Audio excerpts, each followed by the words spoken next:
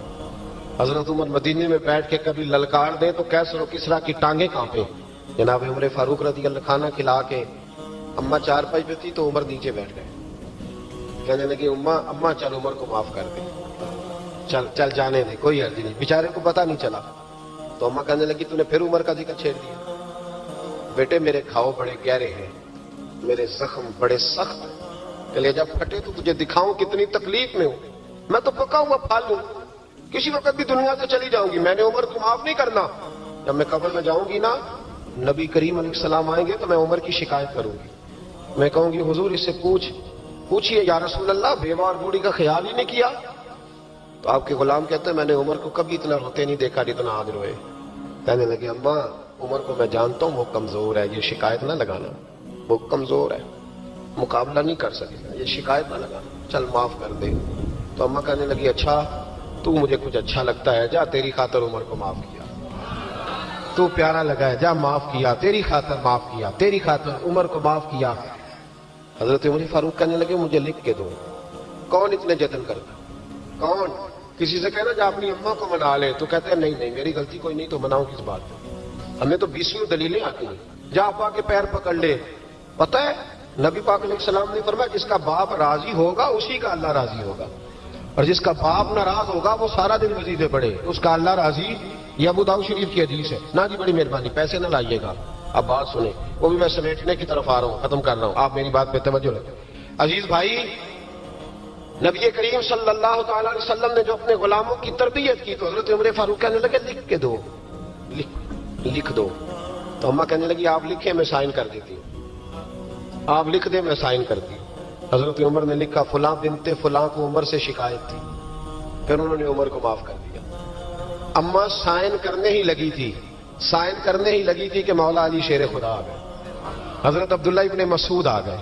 او ہو عمر یہاں بیٹھے ہوئے ہو، میں سارے مدینے میں تلاش کر رہا تھا، یہاں بیٹھے ہو، وہ کچھ لوگ ملنے آئے، نکلو۔ اماں نے سنا کہ یہ عمر تھے تو اماں اٹھ کے کھڑی ہو گئی، آئے ہائے عمر تھے، آپ عمر تھے؟ تو جناب عمر کہنے لگے اماں تم نے جو کہا ٹھیک کہا، لیکن اپنے وعدے پہ قائم رہے، یہ ذرا سائن کر دے۔ اماں نے سائن کیے تو حضرت عمر فاروق فرمانے لگے علی آ گئے ہو تو بطور گواہ تم بھی دستخط کر دو، عبداللہ ابن مسعود تم بھی بطور گواہ جب سائن ہوئے تو جناب عمر نے رکا لپیٹا اور مولا علی شیر خدا سے فرمانے لگے علی یہ رکھ لو، مجھے لگتا ہے میں تم سے پہلے دنیا سے جاؤں گا، اور جب میں پردہ کر جاؤں نا تو یہ رکا میرے کفن میں رکھ دینا۔ اگر حضور علیہ السلام نے پوچھا نا میری امت کے ساتھ کیا سلوک کر کے آئے ہو، تو رکا نکال کے کہوں گا یا رسول اللہ ایک بوڑھی ناراض تھی میں اسے بھی راضی کر کے آیا ہوں، حضور یہ میں راضی۔ بھائی جب تک ہم اللہ سے نہیں ڈرتے معاشرہ اصلاح پذیر نہیں ہو سکتا۔ حضرت عمر فاروق رضی اللہ تعالیٰ عنہ نا باہر والوں کا بھی بڑا سخت حساب کرتے تھے، بڑا۔ ایک گورنر صاحب نے لباس بڑا شاندار پہننا شروع کر دیا تھا تو حضرت عمر نے اتروا کے نا تو انہیں ٹاٹ کا لباس پہنا کے تو اونٹ چرانے کی ڈیوٹی دے دی تھی، اتنا سخت احتساب کرتے تھے۔ کسائی کی دکان پر بھی 1-2 گھنٹے کھڑے ہوتے تھے، جو آدمی مسلسل 2 دن گوشت خریدتا تھا نا فرماتے تھے اس کا ٹیکس بڑھا دو، لوگوں کو دال نہیں مل رہی اور یہ روز گوشت کھاتا ہے۔ حضرت فاروق اعظم اس کو جزیہ کہا جاتا تھا یا کچھ اور معاملات ہوتے تھے بڑھا دیتے تھے۔ مسلسل جو 2 دن آدمی گوشت کھاتا تھا فرماتے تھے مدینے میں غربت ہے، اگر یہ والا نظام تم کرو گے تو غریب لوگ کس کی طرف دیکھیں گے۔ لیکن اس سے زیادہ بڑھ کر جو ان کی زندگی کا معیار اور سٹیٹس تھا وہ یہ تھا کہ اپنے گھر کا خاص خیال رکھتے، خاص توجہ کرتے۔ ملک شام سے اور ایران سے کچھ لوگ آپ کی خدمت میں آئے تو وہاں سے کچھ کنیزیں بھی آئیں، ان کے بادشاہ پیغام لے کے۔ شاہ ایران کی کنیز کو ملکہ نے کہا کہ نا حضرت عمر کی زوجہ کو دیکھ کے آنا ذرا کس طرح کی ہے۔ ہمارے ملک میں کیا کہتے ہیں خاتون اول، جی خاتون، باقی سارے دعوں میں خاتون اول، ذرا خاتون اول کو دیکھ کے آنا۔ تو وہ جب آئی نا گھر میں ملنے تو کہا کہ مجھے میری ملکہ نے کہا تھا کہ عمر کی زوجہ سے اہلیہ سے ملاقات کر کے آنا، تو حضرت عمر کی اہلیہ نے نا ایک جوڑا کپڑوں کا دے دیا ملکہ کے لیے اور ایک خوشبو کی شیشی دے دی۔ اب جب وہ تحفے وہاں پہ گئے تو اس ملکہ نے نا کچھ سونے کا سامان بھیجا، کچھ زیورات بھیجے، کچھ تحائف بھیجے۔ جب حضرت عمر کے گھر آئے نا وہ خادم لے کے آیا، اس نے کہا جی آپ کی اہلیہ نے تحفے بھیجے تھے، تو جواب میں شاہ ایران کی بیوی نے یہاں جس ملک کا وہ سفیر تھا انہوں نے بھی یہ بھیجے۔ تو حضرت عمر فاروق نا وہ تحفے لے کے گھر گئے تو جا کے کہنے لگے اپنی اہلیہ سے یہ تو کب سے تحفے تحائف بھیجنے لگ گئی ہے، یہ کب سے نظام شروع ہو گیا؟ تو کہ حضور تحفہ دینا لینا تو ٹھیک ہے، سنت ہے، محبت بڑھتی ہے، تو یہ کوئی قباحت نہیں، اور میں نے اپنی ذاتی استعمال کے لیے جو چیزیں رکھی تھی وہ میں نے دی ہیں۔ تو حضرت عمر فاروق رضی اللہ تعالیٰ عنہ فرمانے لگے ہم نے کسی ملک کے ساتھ اور اس کے بادشاہ کے ساتھ ذاتی تعلق نہیں بنانا، تعلق جو بھی بنے گا رسول اللہ کے دین کی برکت سے بنے گا، ذاتی رشتے نہیں ہم نے قائم کرنے۔ ذاتی آپ کے ملک کی جو ایئر لائن جس کا ہر سال خسارے کا ڈنڈورا پیٹا جاتا ہے نا، وہ ہمارے بادشاہ صاحب اور صدر صاحب اگر غیر ملکیوں کو گھوڑا کبھی بھیجنا ہو نا، گھوڑا تو پورا ایک جہاز گھوڑا لے کے تحفے میں جاتا ہے، پورا جہاز غریب قوم کا یہ سرمایہ، اور قوم بڑی بادشاہ ہے لائنوں میں لا کے ووٹ دیتی ہے۔ 2 کام ہمیشہ لائن میں لگ کے کرنے، ایک بل لائن میں لا کے جمع کرانا ہے اور ایک ووٹ لائن میں لگ کے، تاکہ پھر پورے 5 سال لائن میں ہی لگے رہیں۔ مرضی سے آپ ووٹ دینا پر جو بات درست ہے اس کو سنو۔ اور وَلِمَنْ خَافَ مَقَامَ رَبِّهِ جَنَّتَانِ، جو رب کے سامنے کھڑے ہونے سے ڈرتا ہے رب اسے 2 جنتیں عطا کرتا ہے۔ تو لہٰذا یہ 2 باتیں ہمیشہ ذہن میں رکھیں، یہ اتنا بناؤ سنگار، ہر وقت اپنے آپ کو سجانا، گھر سنوانا، گاڑی یہ وہ، اتنا اس چکر میں نہ پڑیں، اور دوسرا ایک ذہن بنائیں کہ دنیا سے ہم لوگوں کو جانا ہے۔ آخر دعوانا الحمدللہ رب